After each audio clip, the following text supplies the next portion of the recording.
웨스트민스터 신앙고백서 제17장 성도의 궁극적 구원입니다. 하나님께서 그 사랑하시는 독생자 안에서, 독생자 홀로 독 날생 아들자, 그래서 유일하신 아들인데 성경을 번역하던 초기의 선교사가 이 독생자라는 단어를 만든 것으로 그렇게 알려져 있습니다. 하나님의 유일하신 아들이라고 부르기에는 우리도 다 자녀되는 권세를 받았는데, 그러면 외아들? 그것도 적당한 표현이 아닌 것 같고, 그런데 예수 그리스도의 어떤 그야말로 공유되지 않은 아들로서의 독특한 속성, 이것이 있는 단어, 그것이 바로 독생자이지요. 하나님께서 그 사랑하시는 독생자 안에서 받아들여 그의 성령에 의하여 효과적으로 불러 성화시키신 자들은, 그래서 예수 그리스도가 사역을 하셨고, 성령님이 사역을 하셨고, 성부 하나님께서 그렇게 구원하셨고, 이렇게 성부, 성자, 성령 삼위일체 하나님께서 우리의 구원에 다 관여되어 있습니다.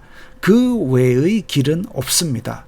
성경에서 예수 그리스도 말고는 천하의 다른 이름을 우리에게 주신 일이 없다 그랬습니다.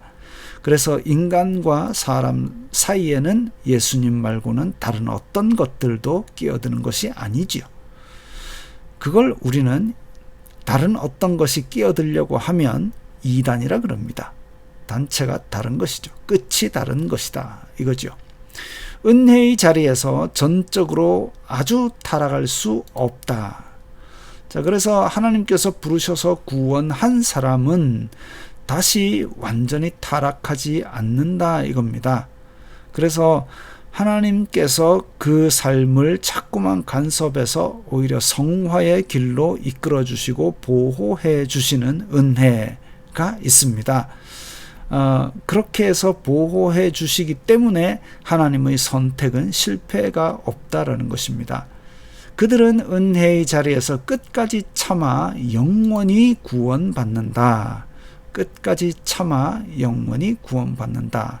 그래서 성도의 견고한 인내, 그래서 성도의 견고한 인내를 견인이라고 그럽니다. 흔히 교리 중에 성도의 견인이라면 아이고 성령님께서 우리를 끌고 가신다, 끄는 견인 생각하는데 그게 아니고 견고한 인내가 견인입니다. 끝까지 참아 영원히 구원받는다. 성도들의 궁극적인 구원은 그들의 자유의지의 힘에 달린 것이 아니고 다음 여러 가지 여건에 의존한 것이다. 첫째, 변할 수 없는 선택, 예정은 앞에서 한번 나왔죠.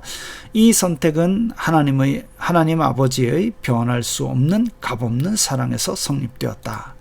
둘째, 예수 그리스도의 공로와 그의 중보적 기도의 효력. 예수 그리스도께서는 지금도 하늘 보좌에서 우리를 위하여 기도하십니다. 그리고 셋째, 성령의 내재와 성부 하나님, 그리고 성자 예수님, 그리고 성령 하나님, 예수님께서 승천하실 때 우리를 고아와 같이 내버려 두지 아니하시고 성령님을 우리 마음속에 보낸다 하셨습니다. 그래서 우리 마음속에 계신 것과 성도들에게 있는 하나님의 씨, 은혜 언약의 신실성이다. 위의 모든 여건들로부터 궁극적 구원의 확실성과 모호성이 보장된다. 그래서 하나님께서 우리를 구원하시면은 실패가 없다. 성경이 말씀하시기를 확실하다. 이것을 우리는 믿는 것이죠. 설령 우리의 믿음이 떨어질 때도, 우리가 죄 때문에 시험에 빠졌을 때라도 말씀을 보면서 이 구원의 확실성, 모호성으로 다시 돌아오는, 회복하는 그런 일이 있는 것입니다. 그럼에도 불구하고 사단과 세상의 시험, 신자들 속에 남아있는 부패성의 득세, 또는 은혜의 방편 사용에 대한 그들의 태만 때문에 혹시 그들도 중한 죄에 떨어지는 일이 있다. 베드로가 그랬죠. 베드로가 예수님을 3번이나 부인하지 않았습니까? 정말 그렇게 심각한 죄에 떨어지는 일이 있습니다. 그들이 그렇게 죄에 빠져 얼마 동안 계속 지나면서 하나님의 분노를 사며 성령을 근심시키며, 성령께서는 우리 마음 가운데서 어떤 생각이 있는지 다 알고 계신데 이상한 생각들을 하고 죄된 짓들을 하고 이러면 성령께서 근심하시죠. 너 이러면 안 돼 라고 자꾸 찔러 주십니다.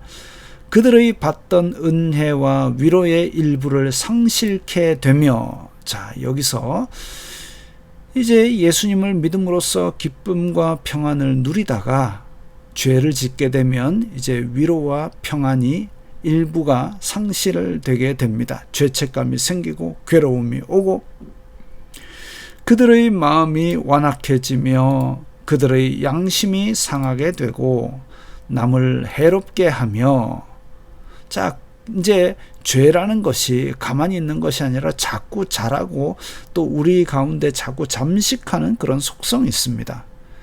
그들 자신이 현세적 심판을 받게 된다.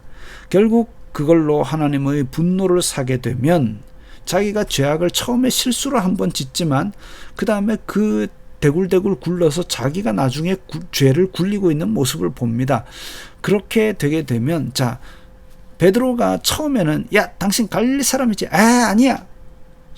그냥 순간 당황해서 아니야 했지만 3번째에는 나는 절대 그 사람을 모른다 하고 저주까지 했다 그랬습니다. 자기가 자기 입으로 더 큰 죄를 굴리게 되는 것이죠. 그렇게까지 가게 된다 할지라도 그들 자신이 현세적 심판을 받게 된다. 하나님께서 그런 사람을 가만두지 않습니다. 바른 길로 돌아오게 하기 위해서 매를 쳐서라도 그렇게 선행의 길로 다시 이끄신다는 것이죠. 그래서 우리는 하나님께서 매를 들기 전에 어서 회개하고 다시 선행을 위해서 힘쓰는 그런 성도들이 되어야 합니다.